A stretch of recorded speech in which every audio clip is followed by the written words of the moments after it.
You were directly involved in the decision to withhold funding from Ukraine. Can you explain to us now definitively why? Why was funding withheld? Sure, let's deal with the second one first, which is, look, it should come as no surprise to anybody. The last time I was up here, I haven't done this since I was chief of staff, right? Last time I was up here, some of you folks remember, it was for the budget briefings, right? And one of the questions y'all always ask me about the budget is, what are y'all doing to the foreign aid budget? Because we absolutely gutted it, right? President Trump is not a big fan of foreign aid. Never has been, still isn't. Doesn't like spending money overseas, especially when it's poorly spent.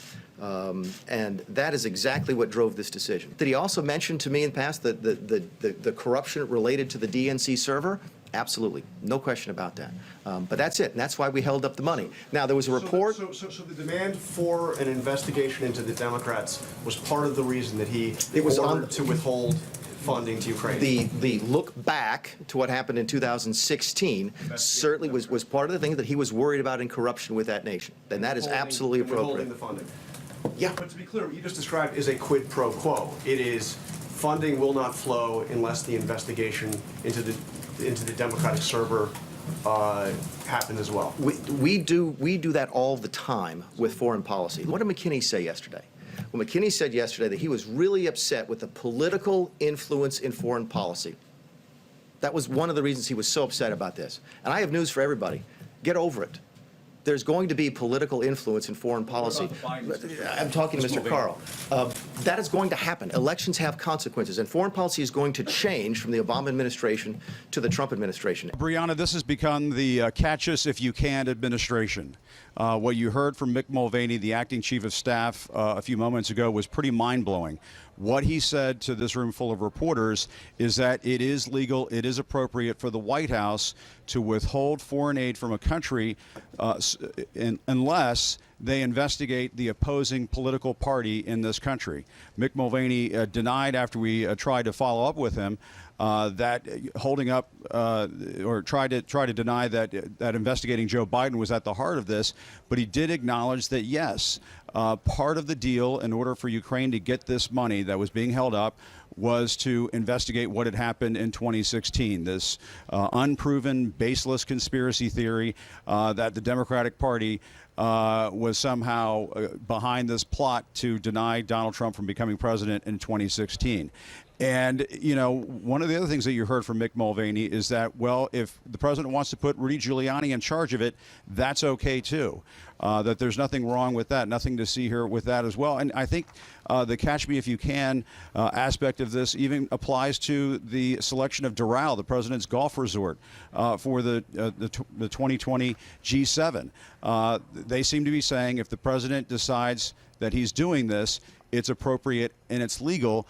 And that is why it is now up to Democrats up on Capitol Hill, and it sounds like a growing number of Republicans to decide whether or not all of this is going to be held accountable. But make no mistake that this was a bit of a movement here that we saw in the briefing room, Breonna, in that the acting chief of staff, they weren't saying, well, the president was just trolling everybody. He's just joking around about asking for China's help and so on.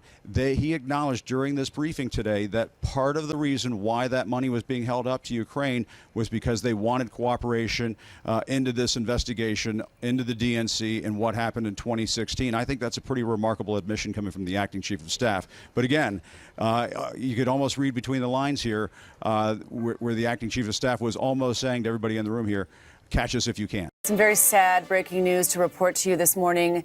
Maryland Congressman Elijah Cummings has died. A very brief statement from his office says he passed away overnight, 2:45 a.m. Eastern Time at Johns Hopkins Hospital due to complications from what the statement from what his office says was a long-standing health issue. The 68-year-old representative was first elected to Congress back in 1996. He rose to become the chairman of the powerful House Oversight and Reform Committee. We will have much more on this as we get more information. But again, Congressman Elijah Cummings, dead at the age of 68 this morning, 2:45 Eastern Time. A political icon in particular there in Baltimore, where he was born and raised, spent 16 years in the House of Delegates, really a historical figure. You mentioned the chairman of the House Oversight. He was committed to investigating and checking the administration. Mexican security forces say they allowed the son of a notorious drug lord to go free after federal troops were outgunned during a firefight with cartel members in Sinaloa state.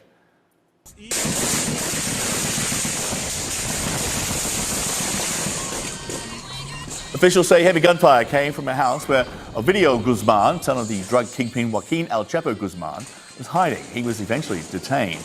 But all of this took off again when extra cartel members showed up, overpowering law enforcement. As other cartel members drove around the city with automatic weapons that were in armoured vehicles. It's unclear whether Guzman actually remains in custody at this hour. The government, though, has suspended operations across the state. In a new BBC documentary, Prince William is opening up about the loss of his mother, Princess Diana, and he says he felt a, quote, pain like no other after her death in that car accident in 1997, and emphasized the importance of talking about mental health.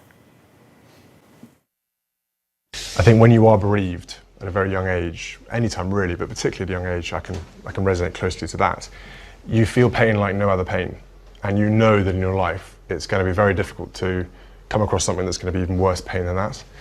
But it also brings you so close to all those other people out there who have been bereaved. So you instantly, when you talk to someone else, you can almost see it in their eyes sometimes.